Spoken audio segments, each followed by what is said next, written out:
Welcome to Remembering Your Oneness with Xane Daniel and Monika Kupiec, where we know everything, and so do you.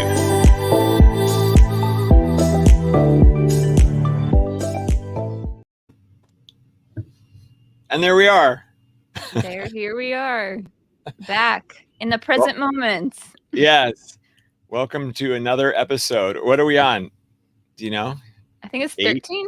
13. Oh my gosh, that's a lot higher than I thought. Either 13 or 14. I think I remember writing 12 last week. Okay, wow. All right, so today's topic is depression. And there's a synchronicity to this, right? That's what it sounds like. Yes, there's a synchronicity with it, with my life. Yesterday, I asked you what the topic was for your video, and you said depression. And I started to chuckle because I'm like, haha, I've been feeling depressed this week. Right. Well, I would say, yeah, it's like a fun depression, not necessarily fun. It's more like I'm observing my depression. I'm learning that I can feel when I go down my dip, and then I can like be aware that I'm in this state or I'm about to hit this state, and then I'll either choose to go with it or I'll like step above it. That's amazing. But I think I've been more like in the limbo phase where I'm like allowing myself to relax, but I'm also feeling that it's like depression, but maybe I just don't know how to relax, and I'm feeling that it's depression, but it's a relaxation actually. Oh, interesting. Okay, well then I really need you to describe, what does depression feel like for you?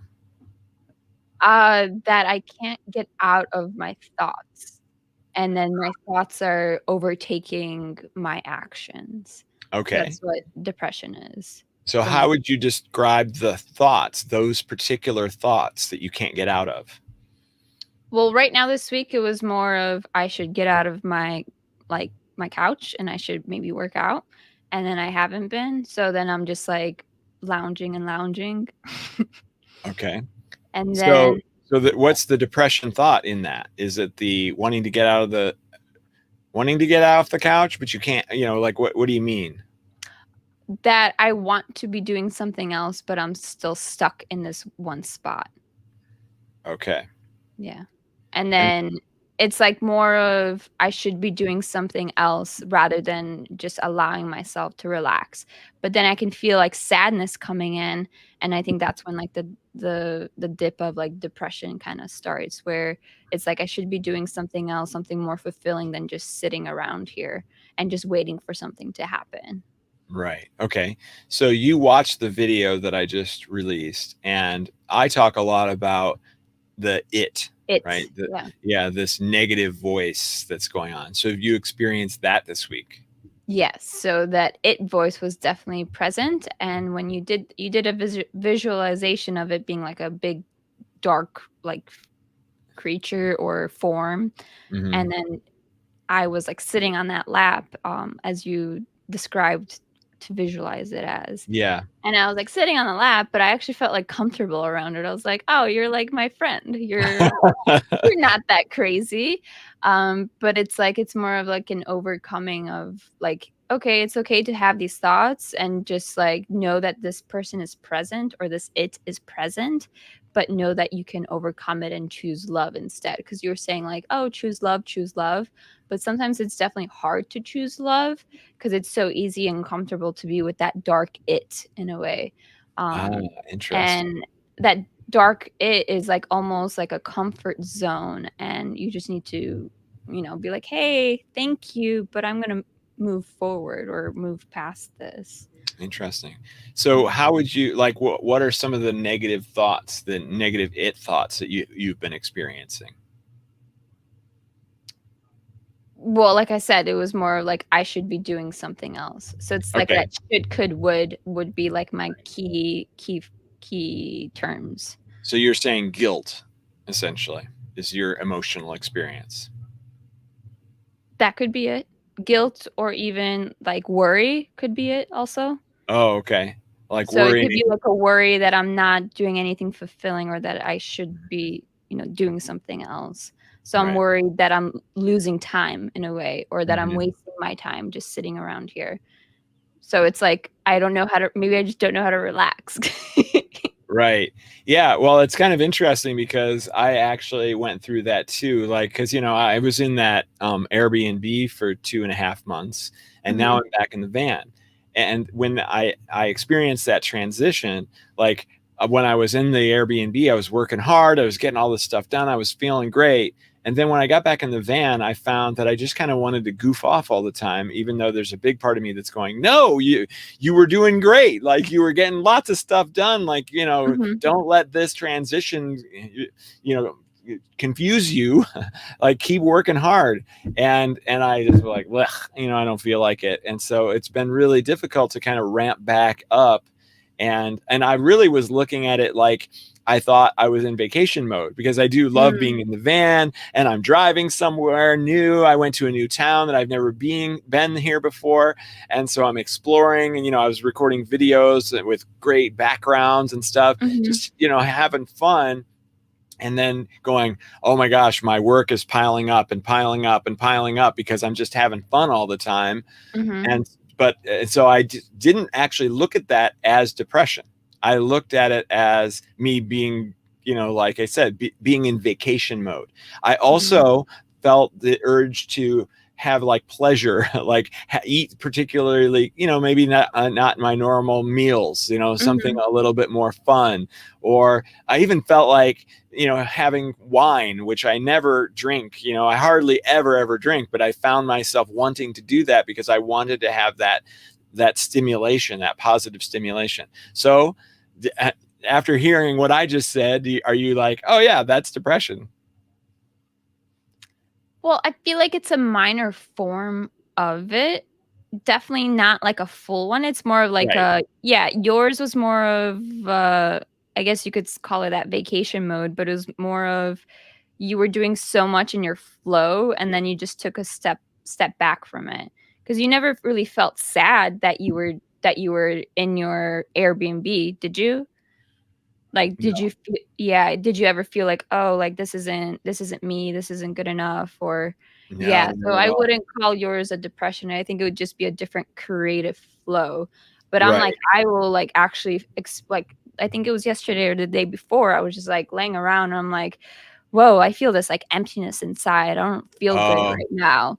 So it's okay. definitely like, it's more of a feeling for depression. It's just, and, like, your face can go numb, or, like, you just feel, like, very white, but it's, like, very, like, for a few minutes, I'll feel that, and then I'll maybe, like, try to drink some water or, like, make some food, and I'll feel better. I did notice that when I don't eat for a certain amount of hours, I'll start to feel, like, super anxious or just super, like, I don't feel like myself. But then the moment I, like, make a meal or, like, do something for myself, I think it's actually food. Like, once I start eating, I'll, like, feel better. So that's why I And feel so like fasting for me does not work. right. It's more like the opposite effect. Like, I feel more calm and more me, more aware, more, like, assured of myself when I actually, like, eat a good meal. So in this case that you're talking about, you didn't eat. Why didn't you eat? Oh, I had coffee in the morning. Oh, okay. So it wasn't So like you were just feeling so blah that you didn't even want to get up and make food well, it or was anything. definitely a hint of that as well. So it was like I had coffee, and then I was, like, baking. I was baking these Polish, donuts because I felt like baking because it was Fat Tuesday, so it's like a tradition to Oh make. yeah, yeah, They're yeah. called pączki, Okay, and, sure. I was really craving them, and I don't really crave sweets that much, but I'm like, "I'm gonna make this." And, I was just, like, first time I ever boiled oil to, like, deep fry anything, I was getting so much anxiety, like, "I'm gonna burn down the house, like, this is gonna be weird." But then, like, the moment I, like, finally put my first one in and, like, nothing exploded, I was fine, but still, like, I, like, wasn't eating at that time when the oil was burning, like, I was, like, just, like, super, like, "Is this gonna work out or is this not gonna work out?" And then, like, I had a couple of those donuts, and I feel like it lowered my vibration. I, like, didn't feel good, 'cause Oh, I had to put dairy in it, I had to put milk in it, which I don't do, and then I did alternative sugar, which was fine, but, like, I feel like it really lowered me down, and I was aware of it. I was like, "Wow," like, I was so happy to make, like, a traditional Polish thing, like, something from my heritage, but it, like, turned on me in a way. It was almost like my ego wanted to make this, but, like, really like, if I tuned in, it's like it wasn't the best thing for me. Right. So I It feel like wasn't it made good. me a little bit sad, like, "Oh, like, I can't do what I'm supposed to do Oh, in a way." right. Okay. Okay. And so where was it in all this? It sounds like it was right there with what you It were saying. actually wanted to share it, so I actually wanted to share these wonderful pastries with my neighbors. I was like, "Oh, I'm gonna make some and, like, share it with everyone around." So it's like I was more in the future versus, like, in the Yeah. present while making them. Obviously, I was definitely present because I could feel my fear of, like, is everything gonna, like, explode or not? So, it was definitely, like, You're gonna taking screw it charge. up. Yeah. Yeah, it's gonna not work. You're gonna, yeah. And then it sounds like it was there while you were eating it. Like this isn't good for you. You shouldn't have done this. You know, that sort of thing. Actually, no, it was not there. It was Okay. not there when I was eating it, but maybe it's subconsciously it was there, Right. which is Right. why it made my body react the way. So it's fascinating how, like, just the thoughts that you have in your head from that will correlate with how you're gonna be feeling Mm-hmm. after you eat a certain food, which Right. is like, and I was raking, like, the oil and the dough and everything, like, putting love inside it just to, like, help elevate the vibration, but I guess it just didn't work, or Yeah. that it overpowered everything and it just, went downhill for me. Well, what was interesting that you said in the middle of all that too was you were saying, uh, well, I wasn't living in the moment. I was thinking about making these and giving them away to others. And Mm, what I don't know if that's necessarily a bad thing, because that is like you were motivated to do something in the moment to give away in the future. So you weren't going, well, I wish my future was like this, or things aren't going very well, or I screwed that up in the past. Like you were in the moment, but you were with excitement for the future to give those things away. So I'm not totally sure that that's actually a mm. bad thing. Yeah, I don't know. I just remember thinking about it, like, reflecting about the whole situation, and I thought, like, "Oh, well, what if that, like, giving tone was a little bit more egotistic than just, like, doing it for me, because usually cooking or baking is like a self-care thing, and, like, I feel like maybe I should do it more for me versus doing it for others, because I feel like I bake for others versus, doing it actually for the joy of for me, or maybe it's just not my thing, and, Well, 'cause I yeah, again, I don't know if that's a bad thing though. Like doing something for others is fantastic. It's part of the, like the awakening process, I think, is Mhm, when you move away from always just making money for yourself, or getting a career for yourself, or providing for yourself. When you actually go, oh wait, you know what, I could help the world, or I could help my neighbor, or I could help my parents, or I could help whatever. Then when you start to dedicate yourself to others, then you realize that actually, if everybody kind of did this, we'd actually live in a utopian society. So it's not necessarily a bad thing to do things for others, I feel. yeah, maybe it's also the intention. I don't know. It was just something that happened to me, and I was just, like, super aware, so I think Okay, it's well, how about this? Was it that you wanted their approval? So you were doing it for others so that they would like you? no, definitely not. Okay. See, that would be where it goes wrong, right? Where you're trying to get the approval of someone else because you don't really like yourself that at that moment. So like, oh, this is a subconscious thought in many Mhm, cases, but I'm going to do this because it'll make them so happy, and they'll love me, and then I'll have proof that I'm mm, lovable, right? Like that can happen a lot of times. that's true. I've definitely seen other people do that, and you can feel that intention for it, where it's just, like, a forceful thing, and it's just like, you kinda feel like, "Oh, do I need to give you something right now because you've, like, given me so much?" Right. Yeah, But, yeah. no, that one was definitely not. That was just, like, the pure joy of, like, I made something that's part of me, like, I wanna share it with you, but then it just didn't really work out. Right. But my mom was super happy. I showed my mom what I did, and she was like, "Oh my god!" She like freaked out and was just like super proud. So I guess I got like that little fulfillment. Like, yeah, I did my. Right. These are like the first time I actually like made something by myself that was Polish. So Right. it was definitely like like a little like, yay, I did Right. it. You're part of the you're part of your heritage. Yay. Right, right. Um, So, yeah. So, well, okay. So from a depression standpoint, we weren't the only ones feeling it, right? So Maria also has been feeling that this week, which is kind of interesting. I wonder if there's anybody else who's been feeling this kind of depression feeling, and maybe that's why this video, came to me. I'm just standing out there in the desert. in Tucson, Arizona, in the desert, yeah, and just going like, what am I going to talk about? Oh, depression. And so, it just kind of came out. So, and I do really like doing it that way. It's really fun to just see what comes out. So then how do you view depression? Because I obviously viewed it more of as like that deep sadness, and then it's like hard to get out. But it Right. seems like, what would be your perspective on it? Well, it's interesting because I had this kind of amazing experience when I went to help someone who was dealing with depression. And I kind of, I don't really come from a depression experience really myself. So it was interesting to go to, this person's house who was really kind of bedridden because of her depression. And she was also experiencing fibromyalgia and some other things. So she was bedridden. She had not worked in a couple of years. She pretty much, she wasn't completely bedridden, but she spent a lot of time there. And so I was just working with her, talking to her about it. And I think I asked her, okay, well, what does it feel like anyway?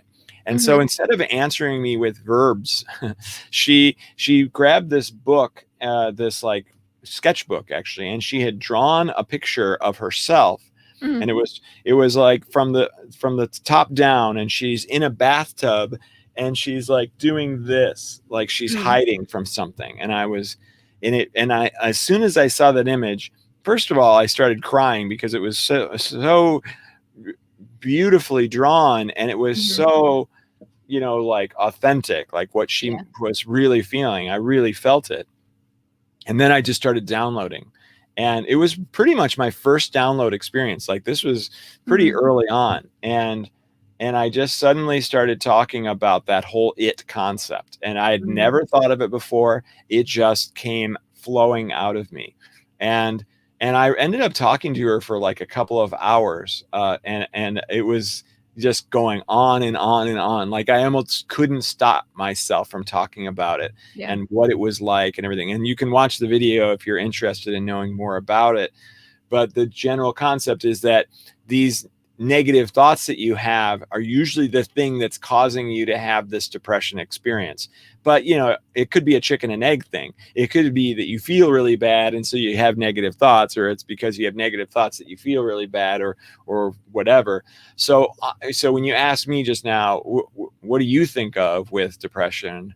That's kind of what I think of. I'm working with, or have worked with, people who are practically bedridden from the very extreme negative experience, that they can't do anything no matter what they try, and then they blame themselves for not being able to do it, and it's just this spiral of negativity that goes on and on. So it seems like you just haven't really felt that, or you've never experienced depression. Not to that level. Like I think that I've experienced what we were just talking about earlier, right? Like the low motivation, don't really want to do anything. I've experienced that throughout my life because I'm very excitement driven, and so I've always done projects and things. When I was a kid, I was creating board games or video games or comic books or whatever I could come up with. I was doing that, and obviously I'm still doing that today. I've done it all throughout my life. But I often get to some point in that middle of all that excitement where I just go, I don't want to do anything anymore, and I'm bored. I can't motivate myself. I don't want to, I end up watching TV or something, and then I'm really miserable because I have so much fun when I'm actually doing something and being excited about something. And so that is the exact opposite experience. That is me not doing those things, me wasting time. And so I'm, getting into judgment, and I get into those sorts of negative things. So I would say, based on what you just explained, and now hearing myself talk, I must have some sort of like occasional depression-like symptom, and maybe it taps into that, but certainly nothing to the level of many people that end up getting medicated for it and so on. So have you, because I know you've done ayahuasca a bunch of times, have you ever felt like that depression, like symptoms after a ceremony? No, it's usually the opposite. So I feel like revitalized. I feel awake. Even if I do a mushroom experience, which generally mushrooms don't feel that great to me. They're kind of blah, like, just a lot of times I want it to just be over. But when it is over, I feel fantastic. I feel lighter. I feel like I've survived something very difficult. I can be proud of myself for having made it through, so generally I don't feel it after that. Have you? Yeah, I actually did. So because I did it 2 years ago or so, and after I left the retreat, I like bawled my eyes out. Wow. Just because it felt like a breakup in a way, that I was like Wow. leaving such a good energetic spot, and the 2 shamans that were there, it literally felt like Oh. I just like my heart was just like torn.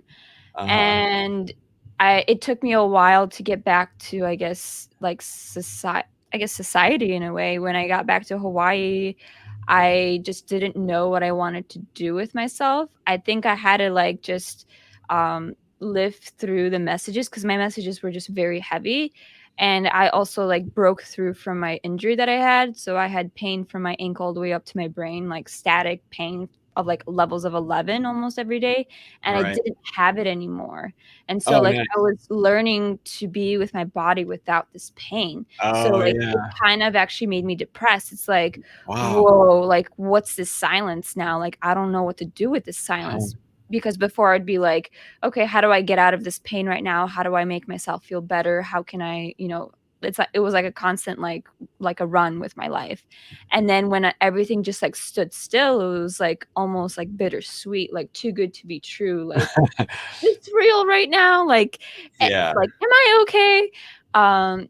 But it took me a while to like process the messages from the medicine, and then eventually I got out of it. But it was definitely a solid like maybe 2 months that I would maybe just lay around and just like not do anything and not be motivated to do much. Like work didn't even satisfy me anymore. When I was working at the hotel and like I was selling tours and like giving people experiences of Hawaii, like, I loved doing that. And I was just almost like, it's like this isn't me. Like this isn't for me anymore. So like I Yeah. guess I was like waking up in the process, but I was like too in shock of like, whoa, like what am I really doing with myself? Right. Yeah, that's really interesting. Yeah, and it makes sense. You get used to this whatever thing that you've been experiencing all this time, even if it's negative, and then you feel a sense of loss of Mhm. that. Yeah. And I think someone just wrote something about a breakup, and that's exactly what it is. Like you can get so depressed after, I guess, being in such a loving environment or in love with someone. Because definitely after my flings, I get like a little dip of sadness and just that emptiness. But eventually, like I'll tune back to myself of how much I love myself and the things that I love to do. So I definitely feel that like a breakup is definitely hard in any form, because it could be Right. just from, even from your family or moving away somewhere or any type of detachment. Right, absolutely. And so, what's interesting is he's saying here that he feels that it's unusual because he thought that he had healed from the breakup, and then he goes on to say that he doesn't know where it came from, but it's really affecting him. And so, one of the first things that I want to say to Nate here on this is that, first of all, don't beat yourself up for having this experience. it's totally okay to revisit these things. And it doesn't mean that you got it all wrong the first time, right? That you weren't able to get past it or whatever. Like it's like, think of it like an aftershock from an earthquake. Like, okay, it's over. We did it. We made it through. Nothing else is going to fall over. There's no more cracks in the earth. We're good. We're good. Oh crap, it's happening again. But it's never quite as severe. And I would imagine that this aftershock is probably not quite as severe as what you've been feeling or what you had felt the first time. So know and understand that this is still part of the process, and that it will start to eliminate. It will get less and less frequent, or less and less painful, or less and less, and be okay with it. So instead of being, so much in the negative side of these emotional experiences, walk up the chart a little bit, move up to acceptance. Accept that, okay, this is just part of the process. This is something that I have to get through, and there's nothing wrong with it. And have a knowing that you will eventually get completely through it, and it will be part of your past. But, at the same time, completely through it, what does that mean? You can still have this moment or moments of feeling like, I kind of miss X, Y, and Z about that particular relationship, about that particular person, because X, Y, and Z, all valid and beautiful reasons. But also know that, as always, that all of these things happen so that you can have growth and expansion and lessons, and so that you're ready for the next one, and so on and so forth. So just have that confidence that you'll eventually get there, and give yourself a break. It's okay to feel, the remorse from the relationship or whatever it is that you're feeling. And I've definitely felt the same thing as Nate. A few of my exes popped up into my head too, and it's actually retrograde month, and I don't know why, but whenever it's retrograde month, exes are always popping out of nowhere. I'll get text messages from them, or they'll be talking to me, or just liking my stuff, and I'm like, what are you doing here? And then I'll go down that tunnel of I'll reflect back on our relationship, of how I felt after we kind of ended things, or didn't end things, just got ghosted or whatever. And I even had weird dreams about one of them, and it was as if we were having a closure in that dream. And I had urges of oh, maybe I should reach out to him, because that was just such a heavy dream. But I stopped myself, because I don't want to go backwards. I don't want to rekindle anything, or just make things just awkward or weird, or get hurt again in a way. But it's interesting how this retrograde season, as much as I don't like those type of things with the planets, it's almost as if there is some sort of meaning to them, because things just keep repeating when that season, when the planets align in some way. All right. What is the Mercury retrograde? How? It's until next week, I think. Okay. But I don't really know the significance of it, but I just know that whenever it is then, I always have people from my past returning. And either it's more healing that I need to do, or it's something that I need to figure out. But there always seems to be a pattern. So Nate might be feeling that same thing too. Yeah, absolutely. Yeah. Or even this whole depression cloud. It could just be this whole retrograde thing, just really pouring out or bringing out more stuff to heal, and then it'll just start to feel better. I already start to feel better today when I woke up, and then I listened to your YouTube thing, and it made me it rose my vibration. So I feel the dip that we've all been feeling is slowly coming out now, for a greater awareness, or a greater idea. Because I've definitely been stirring up lots of ideas for my business this week, or at least when I've been feeling depressed. I think I've been feeling depressed because I'm not actually physically painting. I'm doing the back end of my business. Oh yeah, right. So it's more of okay, I really need to do this tactical I have stuff to do now. this stuff. Yeah. Yeah. So I feel it's almost cutting away from what I normally do. So I need to just rewire my thoughts of hey, I actually need to do this. I need to set time aside to order some things, and work on my like website or on the back end of things. So Right. it's definitely like a calm, like a calming period, but I need to be okay with this calming period. Right. Yeah. You need to be okay. I think that's just the general statement right there. Like, you need to be okay with everything that happens exactly as it happens, Mhm. because you can't usually change it anyway. So you might as well flow with it instead of resist. And I just looked it up. It's February 21st, which is Sunday, Mm. that Mercury retrograde. I'm just going to say all kinds of ways is over. So. Yeah. So do you follow that stuff, or do you feel like there's always like a reoccurring thought that comes into your head like every year or something? I feel mostly immune to it, but I do kind of follow it when it comes to certain things. One of my mentors, Ethan Fox, has the Awaken Empowered Expo that he puts on every year in Detroit, and he pointed out to me that he always makes sure that that expo does not occur during Mercury retrograde. And Mhm. so I do that same thing when it comes to the Higher Self Expo. I make sure that I avoid those dates, because for some people, it's very difficult to handle that time. Mhm. I think it's a very emotional thing, and then I've also heard, like, it's really bad to, like, sign new contracts or, like, start new relationships at that time.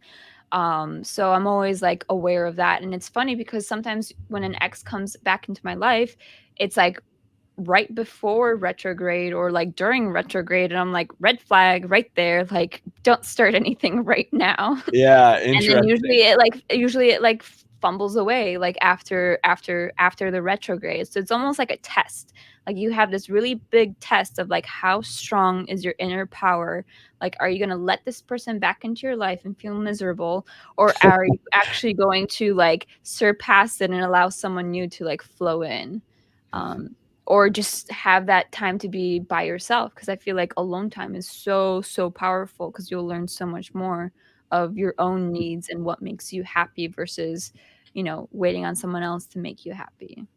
You know what I think is really interesting here is that you are bringing up a lot, and so did Nate. Really, the romantic relationship angle, and so, I've not looked at depression, completely related to that or anything, but Mhm, I'm sure that it's a major contributing factor, because after a relationship ends, it's pretty easy to go into that kind of depressed state. mhm. Oh, yeah.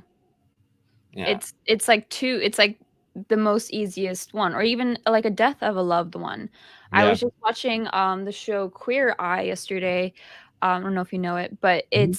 yeah, and so they were helping a guy that, his wife passed away from cancer, like, 2 years prior, and he was explaining how, like, he kinda let himself go, like, it was just hard to get back on his feet, and it's like, you'll need that support system to help find your way again. Like, their whole Yeah. message of Queer Eye is to help these people return back to their true self and to be authentic with themselves.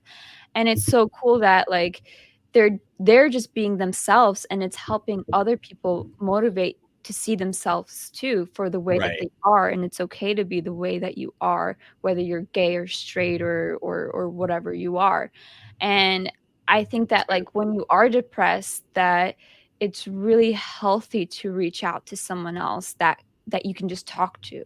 I think talking is the best, like, medicine, because Yeah. even after my ayahuasca, I was talking with my friend that I did it with, and he actually didn't feel depressed. Like, he felt even better.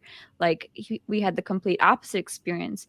But Right. after talking to him and then rereading my journal, because I was journaling while I was doing the aya not during the ayahuasca experience, but after the ceremony, I would journal my experiences. So I would reread all of what happened to me, and it would elevate me. So it was almost as if I was talking to myself in that form.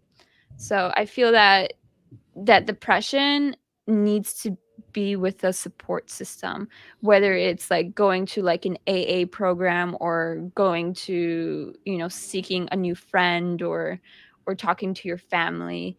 Um, is gonna help you get out of that depression much faster than just like sitting around on the floor, you know, feeling so empty and like just staring at the ceiling fan, just like rolling around. Right. Music can make a big difference too, and I've experienced that before, where it's like, you know, if something bad like that happens, like you were saying, like the death of a loved one or the breakup of someone, if you can find something that's really good musically, I actually have an experience where I found a brand new album by a band that I didn't really know that well. And at the moment that I had that kind of negative thing happen, and it was really an amazing experience to just sit down and completely focus on that new music that I'd never heard before. It was quality, and to be able to like absorb the lyrics and absorb the feeling and absorb the whole thing. And it kind of shifted my opinion of the situation in a really positive and beautiful way. Yeah, because that artist was inputting a certain vibration that they wanted for the viewer or for the listener.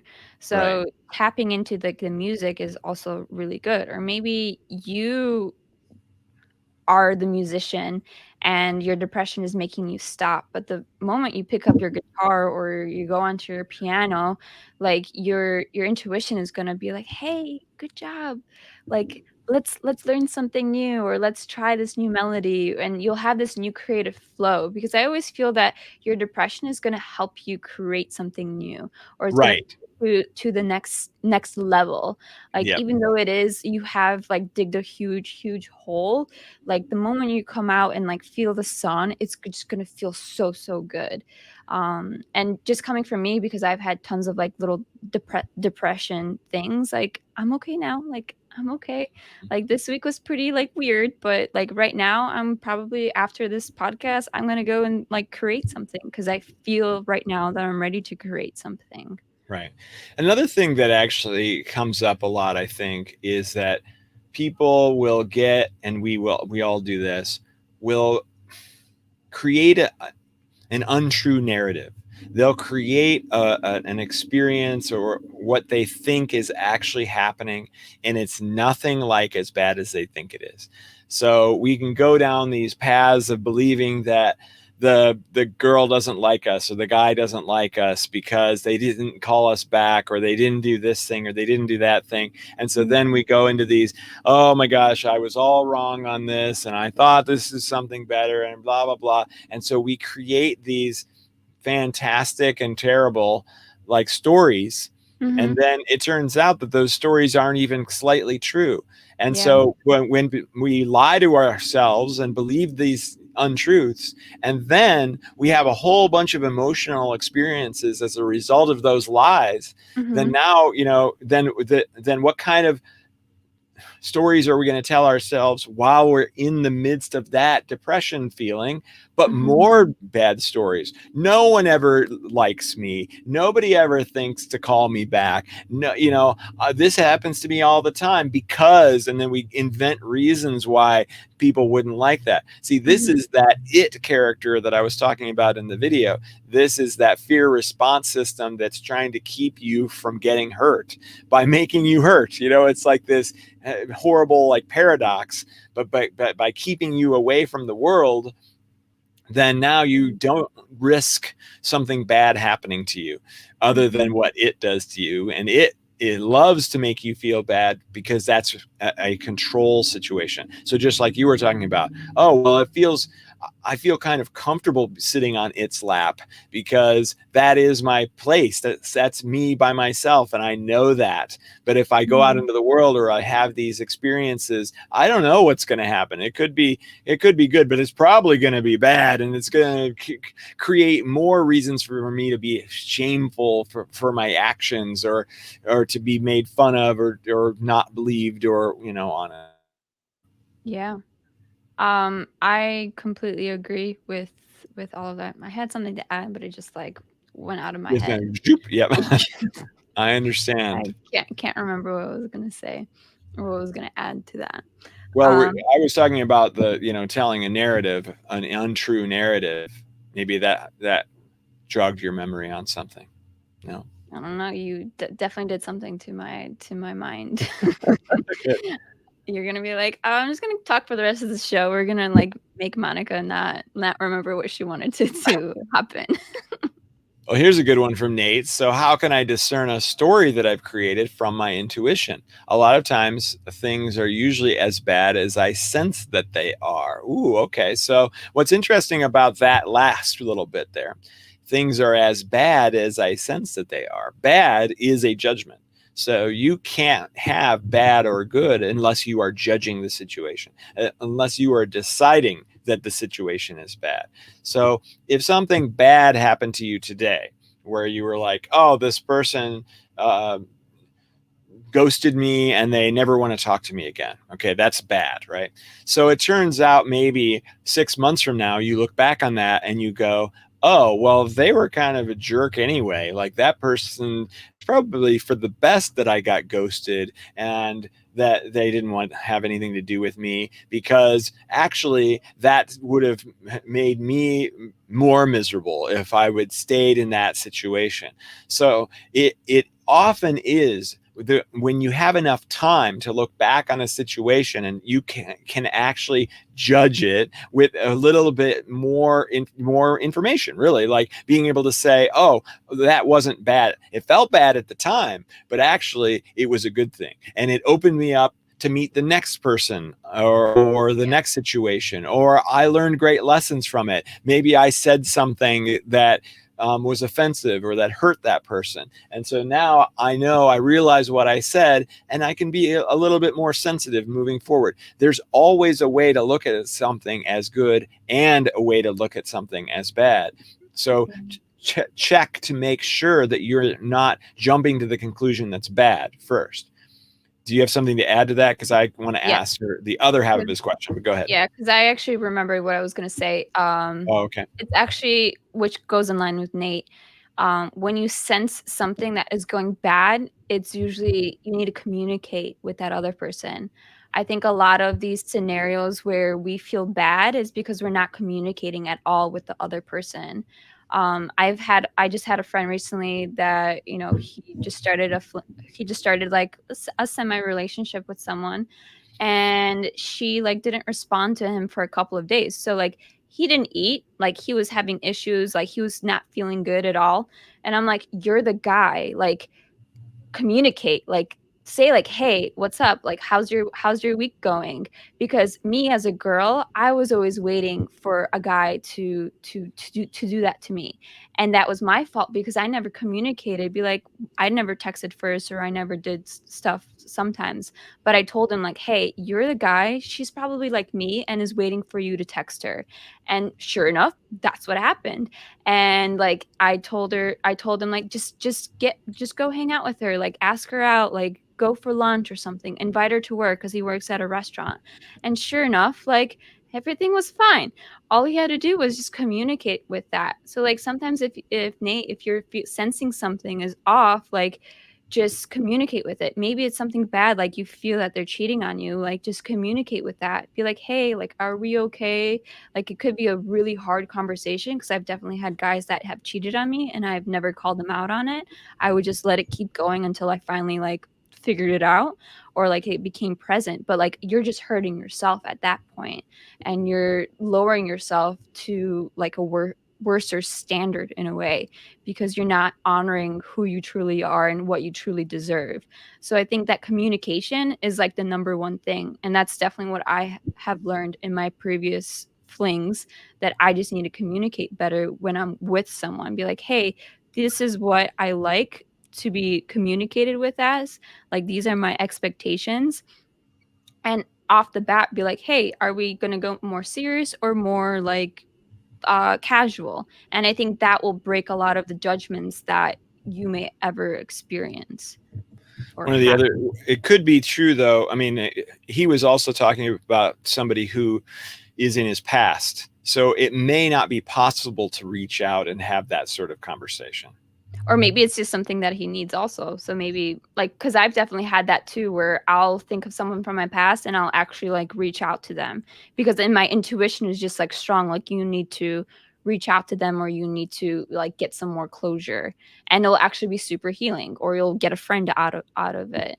So if he's sensing something bad, I don't know what this bad is, maybe like this person is in trouble, like then definitely go and communicate with it.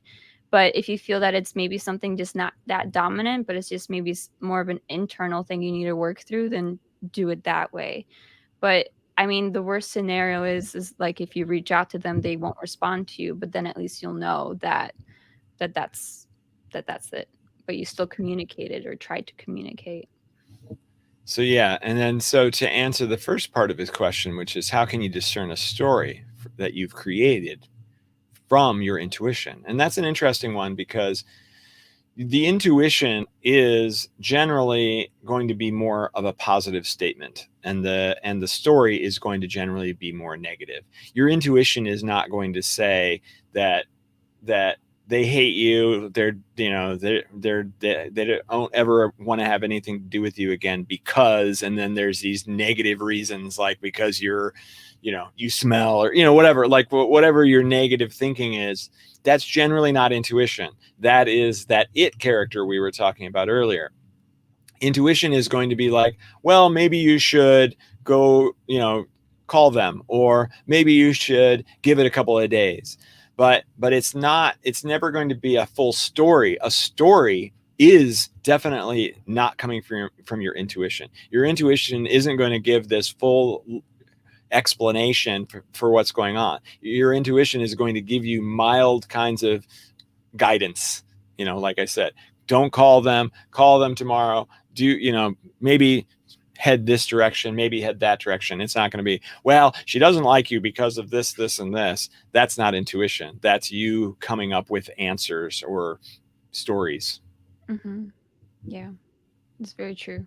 Because intuition is more of phrases versus the actual like you can't channel like what that person is saying or about you, because that's not really a channeling is always new information. But if you're really stuck with the story and you feel that it's your intuition, I feel like you should just gain some clarity by talking with that person, or I don't know, talking with someone else about it.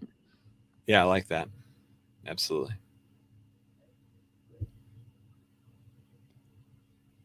So I was looking to see if there's anything else. Some other people are feeling sloth-like, heavy. Yeah, so it's been an interesting week, I suppose.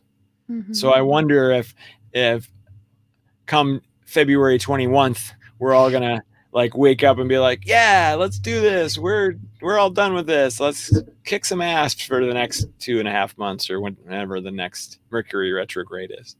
Well, I guess next Thursday we'll figure out how our energy is. And yeah, right. Yeah, we'll meet back here and have this discussion again and see how we're all doing. Everyone should come back and tell us how you're doing. It's gonna be joy and sunshine and rainbows. That's right. Or another depressive topic. Well, it's usually a depressive topic, how to get over whatever it is. Yeah. But the other thing that is true is that come Wednesday of next week, all the cold snap that's going on will be over.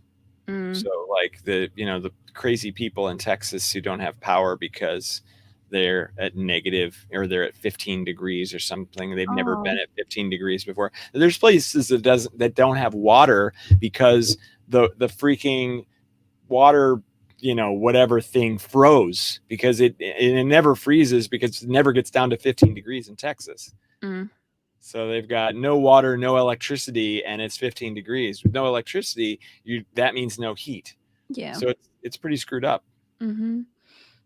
So how do you tie weather like that with, I guess, spirituality or remembering our oneness? Mm-hmm. That's a great question.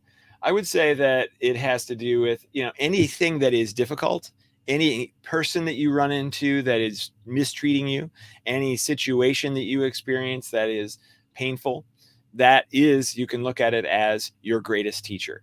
Your greatest teacher is the opportunity to transcend some sort of challenge or some sort of difficulty.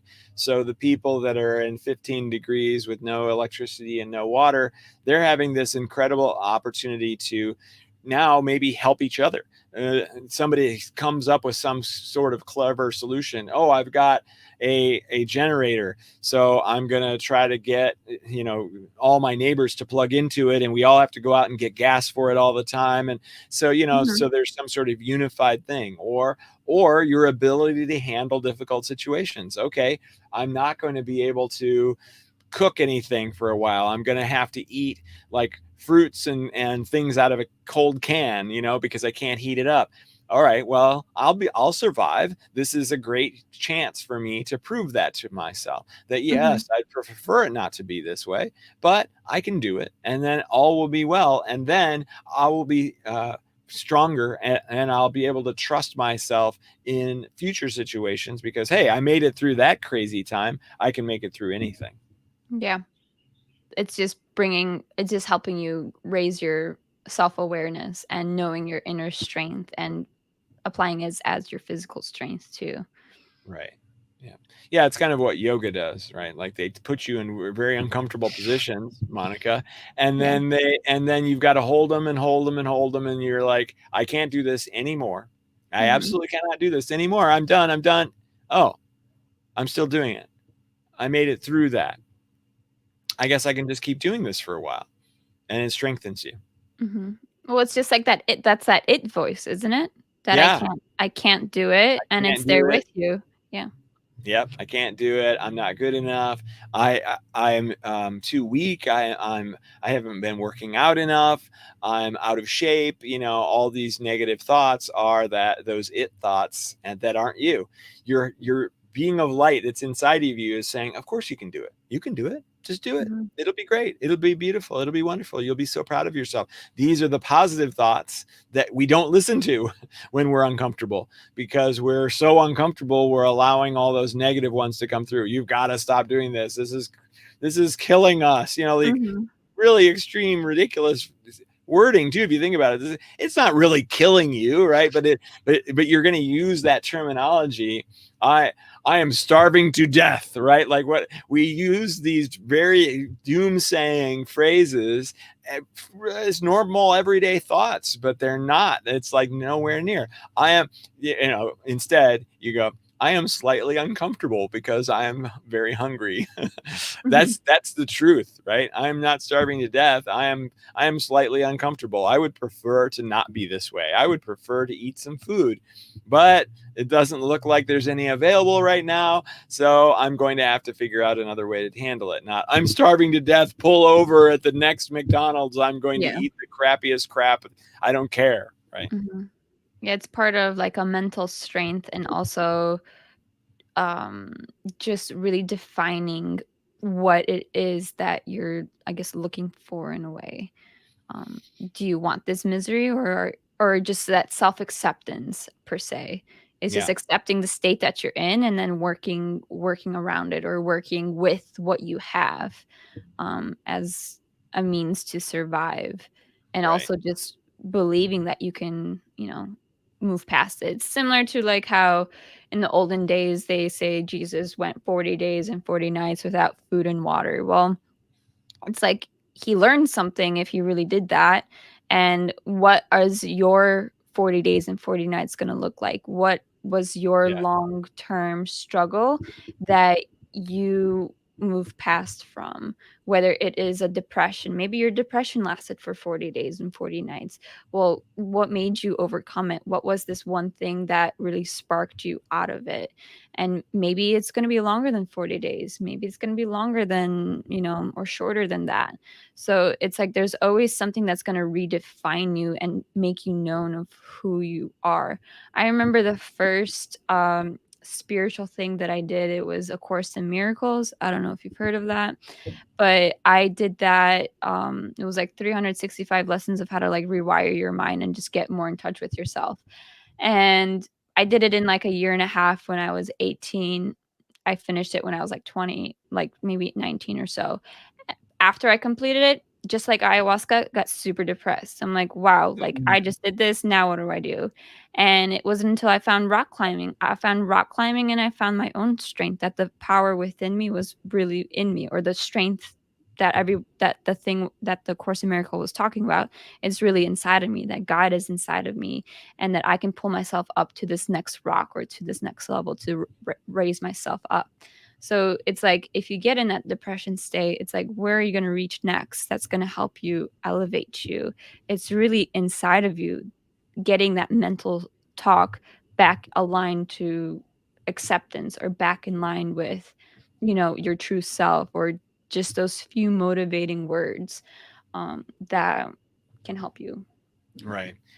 Yeah. And the remembering your oneness avenue of this is that you signed up for it as source to experience all of these things, including the negative things, even though it doesn't feel like, why would I want to experience negative things? Well, from that source perspective, where you are infinite and you cannot experience pain, and you cannot experience fear, and you cannot experience romantic love, and you can't experience surprise, and on and on and on. We come here very specifically to experience all of these things. So you can even look at remembering our oneness as a tool to go, oh, right, I came here very specifically to have depression. I came here very specifically to have this discomfort. I came here very specifically to have all the things that are happening in my life, in this life, so that I can have the experiences. And one day I will die, and I will wake up and I will go, oh my gosh, it's all me. Everything was me. Every person I ran into, every situation that I had, every rock, every tree, every black hole, every planet, it's all me. And that was amazing. Even though it was bad at the time, it felt bad. Let's do it again. And so you're just going to keep doing this over and over again so that you can have all the experiences. Well, it's similar to like experiencing ayahuasca. It's the most miserable thing ever, but you're hungry for more. I remember when I did like the combo, like where I was like so scared, my like fingers were curling up and I couldn't even throw up, because the whole point of it is to throw up. And when I finally did, like all that built up fear, when I finally had my release, I'm like, let's do this again. Like, I want to see what else comes up. It's like you just get curious about what else can you overcome in a way. It's like you develop this strength, and then it's like, well, can I test this strength even more? Or like the next breakup that I have, like what will I learn from it, or what will make me grow for this next relationship that will come, whether it does come shortly or it doesn't come at all. Maybe I just need a period of rest. But it's just like testing yourself and then really opening yourself up to your oneness. It's like, okay, I feel more aligned with myself, but I'm still alive. I'm still here. So there's still something more that I need to experience to share with others, to help someone else get out of the same depression that I'm having, or the same experience that I'm having that someone else is trying to get over with. Yeah, that's amazing. All right. Well, we got to say thank you to Eduardo's in the house. Thank you for your $5 super chat, Eduardo. Awesome. And then Nate too. Okay. So we must have helped Nate. So he just gave us a $10 super chat. Thank you so much, Nate. Thank you. It means a lot. And then we have a nice question. We do. We have a good question. Let's get it up here. Axie, is it? Yeah. Let's say it's Axie.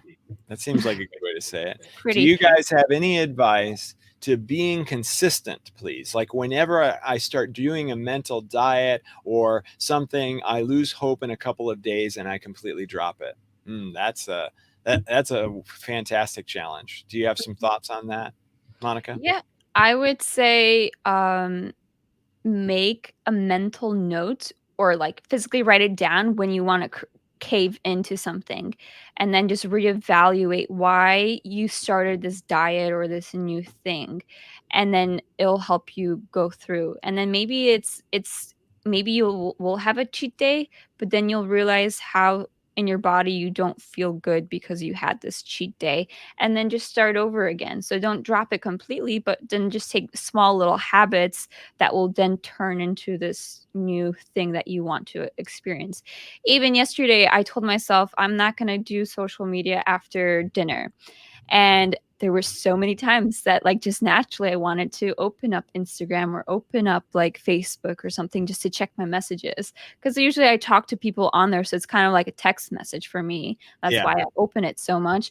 But now I just really want to spend more time with getting more in tune with myself, or like maybe start writing again. So like yesterday was like a nice test. It's like, oh my gosh, it's so natural just to like quit or just to go back to this habit, but I'm becoming aware of it. So tonight I'm going to try it again to see how I react. Like how many times during this hour am I actually going to want to do it, but I'm actually going to stop myself and then go and then see how it is.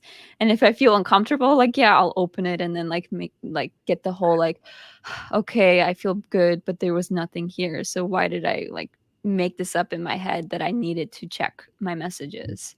Right. Yeah, that's great. Yeah, I like that a lot. The writing down the reasons you're doing it at the beginning, even like before you get started, writing all the things down, all the reasons. And then when you get to that day where you're like, nope, can't do this anymore. Like, okay, well, let me check my reasons again and see where I'm at with it. And see, do I disagree with those reasons now? Like, nope, or, and even the original list, you can have the positives and the negatives.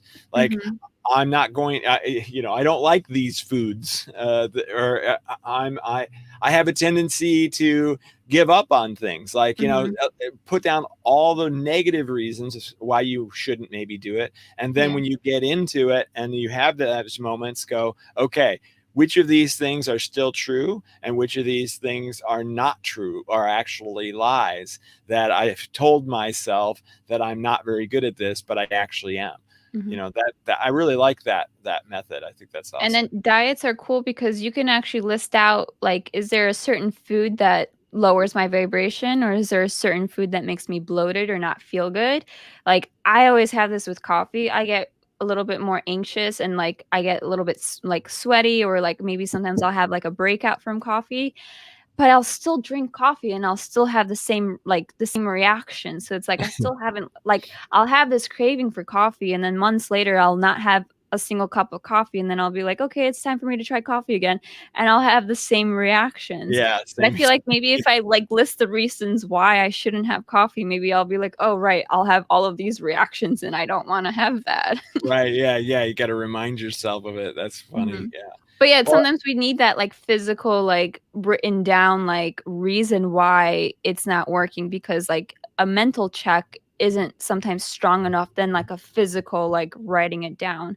I have one of those memories where I'd rather, when I'm learning something, I'd rather write it down than, because I'll remember it better than just by like listening per se. Yeah.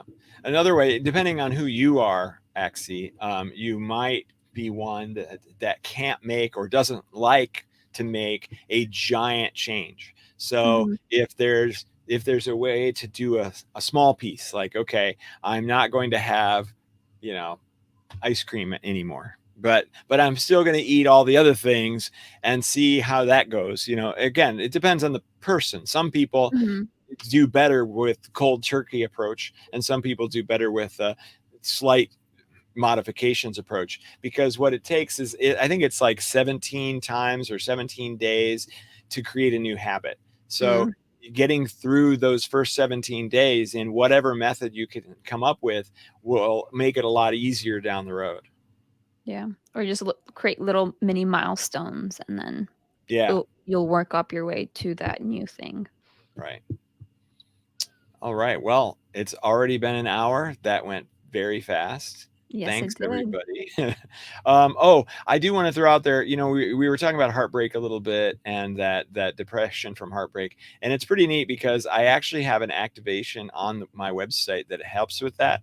And it was one of those situations where I actually went through a heartbreak, and I was feeling like, oh, I've got this emotion, and so I did an activation to remove that heartbreak disappointment emotion, right? Then after I did that, it went away, like my activations do. It's pretty cool. But then I felt lonely, and I was like, oh, okay, so that one's an actual emotion I need to do. So I did an activation for loneliness. That went away. And then I was like, oh, but the girl that broke up with me, I feel jealous if she's going to have another boyfriend, right? So then I was like, oh, I've got jealousy. Okay, I'm going to remove that emotion. Boom. And then that one was gone. And then I was like, oh, I'm feeling pretty good. So it turns out that heartbreak has like 3, 4, 5 different emotions associated with it. So I made like the heartbreak emotion pack.